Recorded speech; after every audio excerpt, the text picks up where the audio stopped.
അസ്സലാമലൈക്കും. എന്തൊക്കെയാണ് എല്ലാവരും വിശേഷം പുറത്തിറങ്ങി നല്ല ചൂടനാണില്ലേ? നല്ല ചൂടും അതുപോലെ നല്ല ദാഹമൊക്കെ തന്നെയാണ്. അപ്പൊ ഞാൻ വീട്ടിലെത്തിക്കാൻ നേരം മുസ്തഫയുടെ കടയിൽ പോവാ.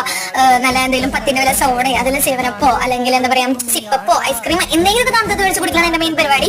അപ്പൊ ഞാൻ വീട്ടിൽ പോയിട്ട് ഞാനത് 2 ഉമ്മാക്ക് എനിക്കും മേടിച്ചു. ഞാൻ 10 ഒരു ലെമൺ സോഡ പോലത്തെ സാധനം മേടിച്ചിട്ടുണ്ടായിരുന്നു.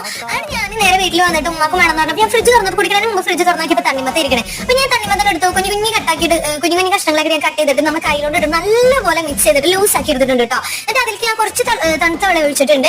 എന്നിട്ട് ഞാൻ നല്ല പുതിനയുടെ ഉണ്ടല്ലോ, നല്ല പുതിനയുടെ ഇല എടുത്തിട്ട് ഞാൻ 2-3 കഷ്ണം പുതിനയുടെ ഇല ഇട്ടിട്ടുണ്ട്. എന്നിട്ട് നല്ലപോലെ മിക്സ് ചെയ്തതിന് ശേഷം നമ്മുടെ ഈ സോഡ ഉണ്ടല്ലോ, സോഡ നമുക്ക് 2 ബോട്ടിൽ ഞാൻ ഇതിലേക്ക് ഒഴിച്ചിട്ടുണ്ട്. എന്നിട്ട് നല്ലപോലെ മിക്സ് ചെയ്തിട്ട് കുറച്ച് ഷുഗർ വേണമെങ്കിൽ ഇടാം കേട്ടോ. എന്നിട്ട് നല്ലപോലെ മിക്സ് ചെയ്തതിന് ശേഷം നമുക്ക് ഗ്ലാസ്സിലോട്ട് ഒഴിക്കുക. ഈ ചൂടത്ത് എന്തായാലും മസ്റ്റ് ട്രൈ ആണ്, കാരണം നല്ല ചൂടാണ്, ഭയങ്കര ദാഹമാണ്. അപ്പൊ ഞാൻ മാത്രം വെറുതെ ടേസ്റ്റ് ചെയ്യുന്നതുകൊണ്ട് കാര്യമില്ലല്ലോ. അപ്പൊ ഞാൻ എന്റെ ഉമ്മാക്ക് കൊണ്ടുപോയി കൊടുത്തിട്ട് ഉമ്മ പറഞ്ഞു എങ്ങനെയുണ്ടെന്ന്. ഉമ്മ സൂപ്പറാന്ന് പറഞ്ഞിട്ടുണ്ട്. അപ്പൊ നിങ്ങൾ എന്തായാലും ട്രൈ ചെയ്ത് നോക്കട്ടോ.